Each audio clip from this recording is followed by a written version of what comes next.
Սիրելի հայրենակիցներ և գործընկերներ, այս ամբիոնից դեռևս ՀՌՀ տարեկան հաշվետվությունների ընթացքում անդրադարձել եմ ՀՌՀ նախագահ Տիգրան Հակոբյանի և մարմնի անդամ Հակոբ Հակոբյանի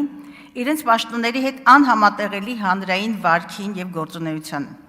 25 ապրիլի 22-ին պաշտոնական գրությամբ դիմել էի կոռուպցիայի կանխարգելման հանձնաժողովին,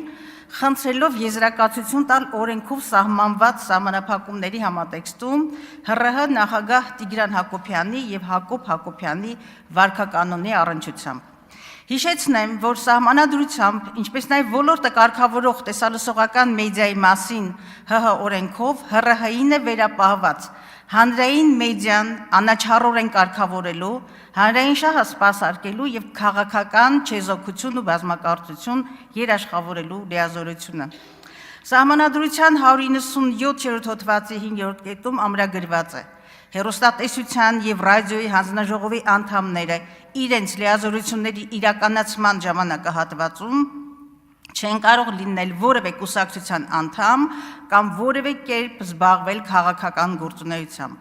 Հրապարակային ելույթներում նրանք պետք է ցուցաբերեն քաղաքական զսպվածություն։ Քաղաքական զսպվածություն, սա է բանալի բառը։ Օրենքի 34-րդ հոդվածի 4-րդ կետը մասնավորապես սահմանում է. Կարգավորող պետական մարմնի անդամները չեն կարող զբաղեցնել իրենց կարգավիճակով չպայմանավորված որևէ պաշտոն։ Կարգավորող պետական մարմնի անդամի պարտականությունները գերակա են նրա կողմից իրականացվող այլ գործունեության նկատմամբ։ Գերակա, պարոն Հակոբ Մովսես, գերական է բանալի բառը։ Ցավոք ՀՌՀ վերոհիշյալ անդամների հանրային վարքը հեռու է սահմանադրությամբ ՀՀ օրենքներով սահմանված վարքականոնից, ես կասեի նաև բարոյականության նվազագույն պահանջներից։ Հիշեցնեմ, որ ՀՌՀ նախագահ Տիգրան Հակոբյանը տևական ժամանակ իշխանությունների հիմնական քաղաքական խոսափող հմեկում քաղաքական վերլուծաբանի դեր էր ստանձնել և Պետրոս Ղազարյանի հետ դիալոգ քաղաքական վերլուծական հաղորդումներ վարում, շուրջ 32 հաղորդում հեռարձակելով։ Ահա դրանցից մի քանիսի վերնագրերը. ԼՂՀ փրկություն թե իշխանափոխություն, ինչ են անում խաղաղապահները, ընդդիմադիր ավականիների մանդատից զրկելու ռեֆորմների մասին, Օսկանյանի վերջին հայտնությունը, Հայաստանի ներկան տավուշ ընդդիմություն եկեղեցի թացը չորից։ Անցնելով քաղաքական զսպվածության բոլոր սահմանները ՀՌՀ նախագահը իշխանահաճո քաղաքական գնահատականներ և քննադատություններ հնչեցնում ընդդիմության, հայաստանյաց առաքելական եկեղեցու, ազգային ինստիտուտների նկատմամբ։ Տիգրան Հակոբյանը, ով ի պաշտոն է քաղաքական չեզոքության և բազմակարծության երաշխավորը պիտի լիներ, փաստորեն վերածվել էր քաղաքական մեկնաբանի և իշխանական նարատիվների քարոզչագործիկը, այսինքն պրիմիտիվ պրոպագանդիստի։ Իդեպ այս խնդրի առնչությամբ 25-ին կոռուպցիայի կանխարգելման հանձնաժողովին ուղղված դիմումին ի պատասխան հանձնաժողովը չանդրադառնալով քաղաքական չեզոքության և զսպվածության խախտման պահանջին սոսկ արձանագրեց, որ Տիգրան Հակոբյանը տվյալ հաղորդումների համար չի վարձատրվել, իսկ ահա Հակոբ Մովսեսի պարագայում սահմանադրական պահանջի առերևույթ խախտման առնչությամբ հանձնաժողովը հարուցեց վարքագծի կանոնի խախտման վերաբերյալ վարույթ և երեկ ներկայացվել է եզրակացությունը. Դուք խախտել եք օրենքի պահանջը, պարոն Հակոբ Հակոբյան, և քաղաքական մեծամասնություն։ Ըստ էության Հակոբ Հակոբյանը, ինչպես և Տիգրան Հակոբյանը, արհամարհելով սահմանադրության նորմն ու օրենքները, իրենց պաշտոնի հետ անհամատեղելի վարք են դրսևորել, անցնելով քաղաքական զսպվածության և չեզոքության սահմանադրական պահանջը։ Վերջինս Հակոբ Հակոբյանի մասին է խոսքը, տասնյակ քաղաքական վերլուծական հաղորդումների շրջանակում ակնհայտորեն քաղաքական գնահատականներ, ինչպես նաև ոչ ճիշտ, խեղված և սուբյեկտիվ գնահատականներ է հնչեցրել, վարկաբեկել և ատելության խոսք է տարածել հայ առաքելական եկեղեցու, ընդդիմադիր գործիչների,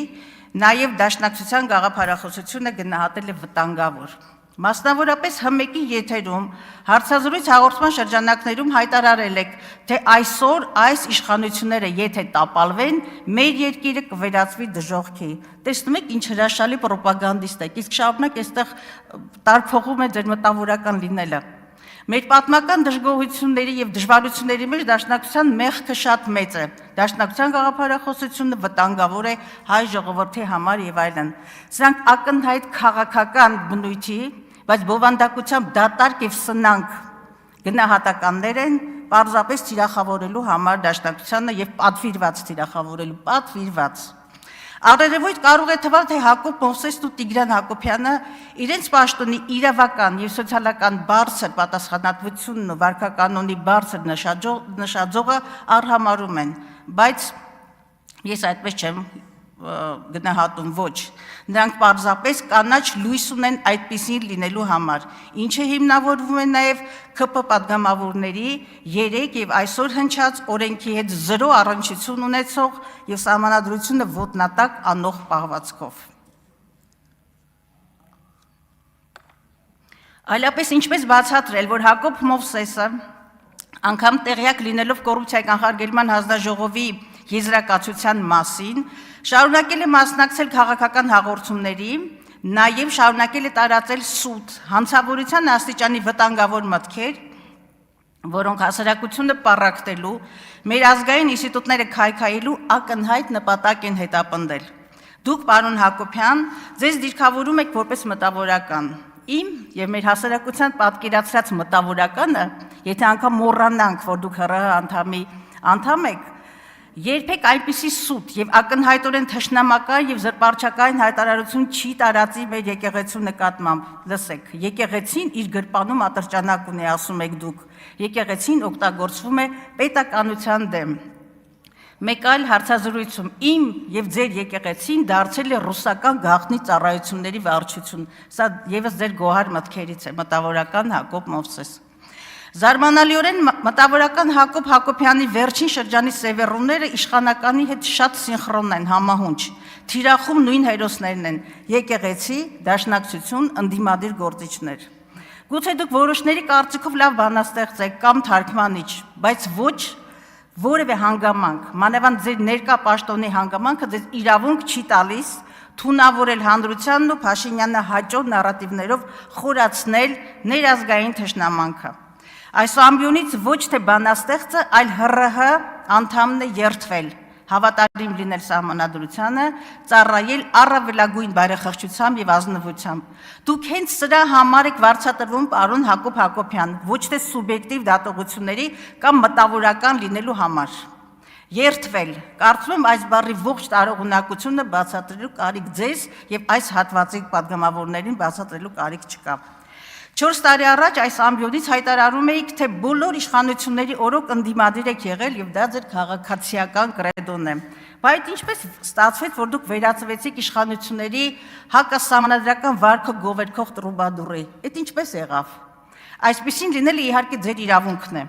բայց հրաժարվեք չեզոքություն եւ զսպվածություն պահանջող սահմանադրական մարմնի անդամի պարտականությունից եւ մտեք ՔՊ-ի ցուցակ։ Մանավանդ, որ նախընտրական քաստինգը սկսվել է, սեզոնն է եւ ձեր նվիրումը վստահ եմ կգնահատվի, արդեն ականատես է եղանք։ Մեկ հանգամանք էլ ուզում անդրադառնալ, թե ինչպես է դուք եւ ՀՌՀ նախագահը արհամարում սահմանադրական մարմին հանդիսացող կոռուպցիայի կանխարգելման հանձնաժողովի եզրակացությունը, պատային վիճակի մեջ դնելով ձեզ առաջադրած եւ ձեզ ընտրած քաղաքական մեծամասնությանը։ Միաժամանակ փաստ է, որ սահմանադրական այլ մարմինների որևէ անդամի կողմից անկեղծորեն եմ ասում, այսպիսի վարք չի արձանագրվել։ Բայց ՀՌՀ-ի պարագայում, չգիտես ինչու, այդ ոչ թե նոր խմբագրումներ են մտնում դրա ձեր վարքի մեջ, այլ որոշները ավելի ցինիկ դրսևորումներ են դրսևորում, այսպես, սոցիալական եւ իրավական բացառիկ պատասխանատվություն ենթադրող ՀՌՀ նախագահին Տիգրան Հակոբյանին, այդ որտեղից այնքան ինքնավստահություն, որ իր Facebook-յան էջում երեք այսպիսի հայտարարություն, ես կարծում նաեւ հրահանգ է տարածել, Հակոբ Մովսեսի լիազորությունները չեն դադարեցվի, դե ինքներդ դատեք։ Ես ոչ ՀՌՀ նախագահից Տիգրան Հակոբյանի նկատի ունեմ, ով լրագրողական անցյալ ունենալով լրագրողների հետ խոսում է իձիվ ժոպու կամ հետույքային լրագրություն խոսույթով, սա Տիգրան Հակոբյանի բառապաշարից է, ես նրանից ակնկալիք չունեմ, Հակոբ Հակոբյան ոչ էլ ձեզանից ակնկալիք ունեմ, հարցը ուղղված է քաղաքական մեծամասնությանը, ունենալու եք քաղաքական կամք եւ հարգելու եք օրենքն ու սահմանադրությունը, թե արհամարելու եք հակակոռուպցիոն հանձնաժողովի եզրակացությունն ու հերթական կանաչ լույսն եք վառելու անպատժելիության եւ սահմանադրական կարգի ոտնահարմանը։ Իհարկե երկրորդը, որովհետեւ այսպիսի հրաշալի պրոպագանդիստի, ինչպես ասում են, վարի չեք տա։ Իսկ կարիք չկար, այստեղ չի, այստեղ եք։ Ինչի՞ եք Նիցշեի անգլերենով կարդում, գերմաներեն կարդայեք։